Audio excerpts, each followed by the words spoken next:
చెప్పుకుంటూ వెళ్ళిపోయారు అనుకోండి, మీరు కూడా ఏదో వింటా ఉంటాం, అసలు ఈ చెవులోకి కూడా పోదు. ఇటుపోయిన తర్వాత సంగతి ఈ చెవులోకి కూడా పోదు. సో దయచేసి అప్పుడప్పుడు నేను హల్లెలూయా అన్నప్పుడు మీరు కూడా గట్టిగా హల్లెలూయా హల్లెలూయా చేరి వచ్చిన ప్రియ దేవుని బిడ్డలందరికీ నా వందనాలు నేను తెలియజేసుకుంటున్నాను.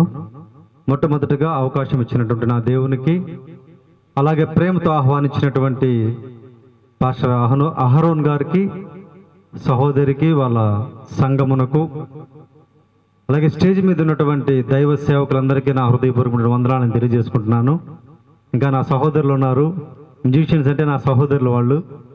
సో ఒకప్పుడు వాళ్ళు మ్యూజిక్ వేస్తేగా నేను డ్యాన్స్ వేసేవాడిని కాదు. సో వాళ్ళ నా బ్లడ్ రిలేషన్స్.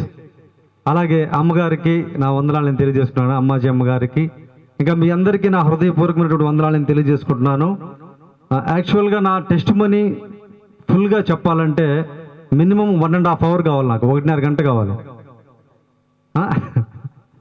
1.5 గంట కావాలి. దాని తర్వాత దేవుని వాక్యం ఇంకా ఇంపార్టెంట్. నా సాక్ష్యం కన్నా దేవుని వాక్యం చాలా ముఖ్యమైనది. సో వాక్యం చాలా ఇంపార్టెంట్, దానికి మినిమం 1 hour కావాలి. సో 2.5 గంటలు మీరు ఇక్కడ ఉంటారా?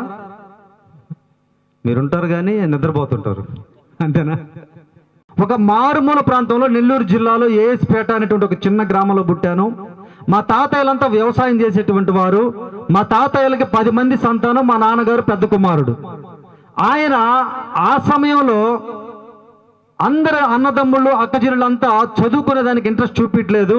ఎందుకంటే స్కూల్స్ సరిగా లేవు మా ఊర్లో.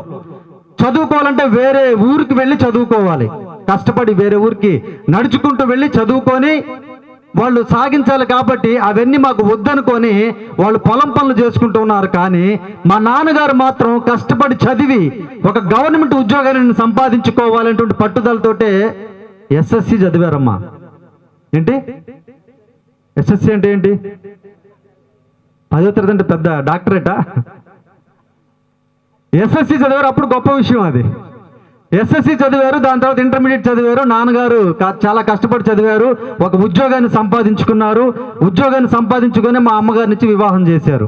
మా నాన్నగారి పేరు రాఘవయ్య, మా అమ్మగారి పేరు జయలక్ష్మి.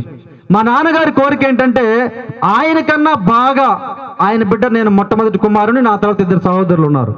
అయితే మేము కూడా బాగా చదివి ఆయన కన్నా గొప్పగా చదివి మంచి గవర్నమెంట్ ఉద్యోగస్తులు కావాలని ఆయన కోరిక.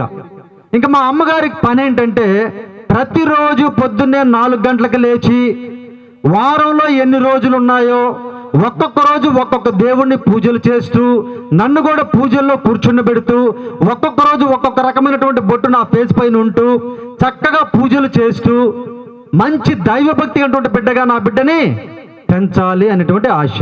ఈ 2 కోరికలు ప్రతి కుటుంబంలో ఉండేటువంటి మంచి జనరల్గా ఉండేటువంటి కోరికలు ఎవరైనా కానీ.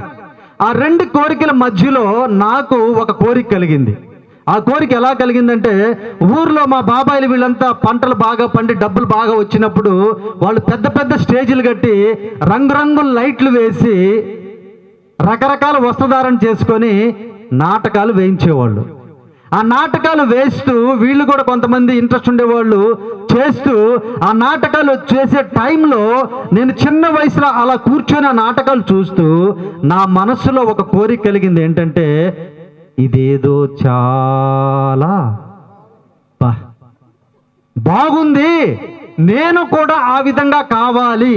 అది యాక్టరా, డాన్సరా, ఫైటరా ఏంటనేది నాకు తెలియదు, కామెడీనా ఏంటనేది తెలియదు. కానీ నేను కూడా ఒక కళాకారుని కావాలి అనేటువంటి ఆశ ఆ చిన్న వయసులో నా మనసులో పడిపోయింది. కానీ నేను పుట్టినటువంటి ఆ పల్లెటూరులో మా ఇంట్లో కరెంట్ లేదు.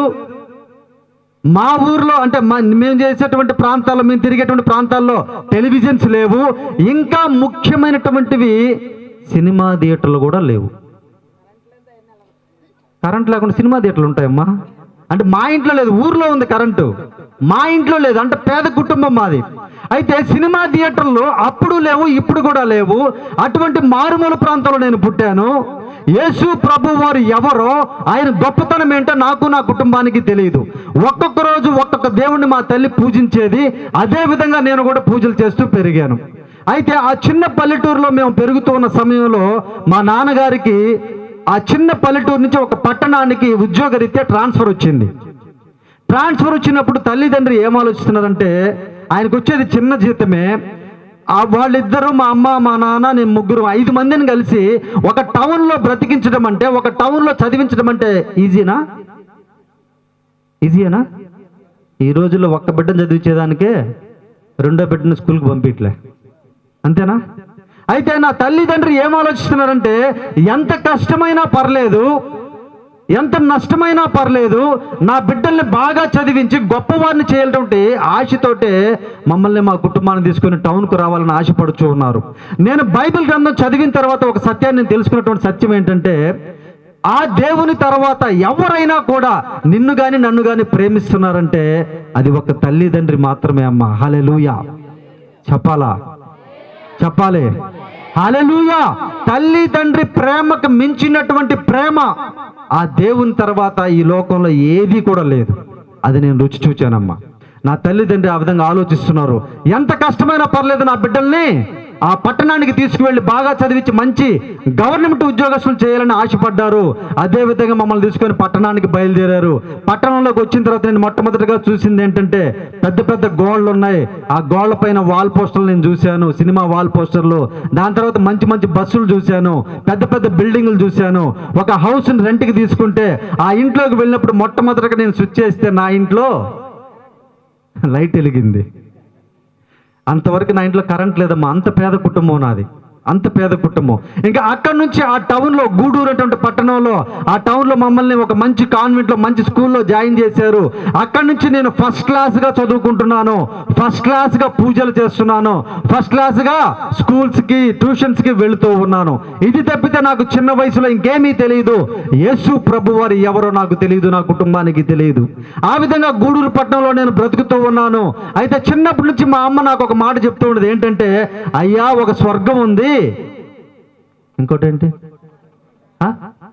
అదేనా, ఒక నరకం ఉంది, నువ్వు మంచి చేస్తే స్వర్గానికి పోతావు, చెడ్డ చేస్తే నరకానికి పోతావు అని చెప్తుండేది. కాబట్టి నేను చాలా భక్తిగా ఉండేవాడిని, చాలా మంచిగా ఉండేవాడిని, చాలా అంటే అందరితో ఫ్రెండ్లీగా ఉండేవాడిని. ఆ విధంగా నేను చక్కగా చదువుకుంటూ, తల్లిదండ్రుల మాట చక్కగా వింటూ, చక్కగా పూజలు చేస్తూ నేను పెరుగుతున్నాను 10th క్లాస్ వరకు. 10th క్లాస్ వరకు అనేక మంది క్రైస్తవ మిత్రులు నాకు ఉన్నారు. వాళ్ళతో నేను చర్చికి వెళ్ళినప్పుడు, ఆ చర్చిలో కూర్చున్నప్పుడు నేను ఒక మాట వింటూ ఉండేవాడిని. ఏం మాట అంటే, పాపి పాపి పాపి పాపం పాపం పాపం ఆ ఇంటూ ఉన్నప్పుడు, ఇంట్రాయిలు ఎంతసేపు పాపి పాపి పాపి పాపం పాపం అంటున్నారు, నేనైతే బలిస్తున్నాను, నేనైతే మునగుతున్నాను, నేనైతే పాపాలు పోగొట్టుకుంటున్నాను, క్రైస్తవులు పెద్ద పాపులేమో అనుకునేవాడిని. క్రైస్తవులు పెద్ద పాపులేమో, వీళ్ళు పొద్దున్న లేస్తే పాపి పాపి పాపం పాపం అంటున్నారు, వీళ్ళు పెద్ద పాపులేమో అనుకునేవాడిని అమ్మా. ఆ విధంగా నేను ఉండేవాడిని. 10th క్లాస్ వరకు నేను క్రిస్మస్ సీజన్లో క్యారల్స్కి వెళ్ళి నైట్ టైం వాళ్ళు ఇచ్చే కేకులు, బండ్లు, చాక్లెట్స్ అవన్నీ బాగా తినేవాడిని నా ఫ్రెండ్స్ తోటే. వాళ్ళు నాతోట కొండలకి, గుట్టలకి వచ్చి లడ్లు గిడ్లు బాగా తినేవాళ్ళు. ఇది తప్పితే యేసుక్రీస్తు వారు ఎవరు, ఆయన గొప్పతనం ఏంటి నాకు తెలియదమ్మా. 10th క్లాస్ వరకు ఆ విధంగా నేను చదువుకుంటూ ఉన్నాను, పూజలు చేస్తూ ఉన్నాను.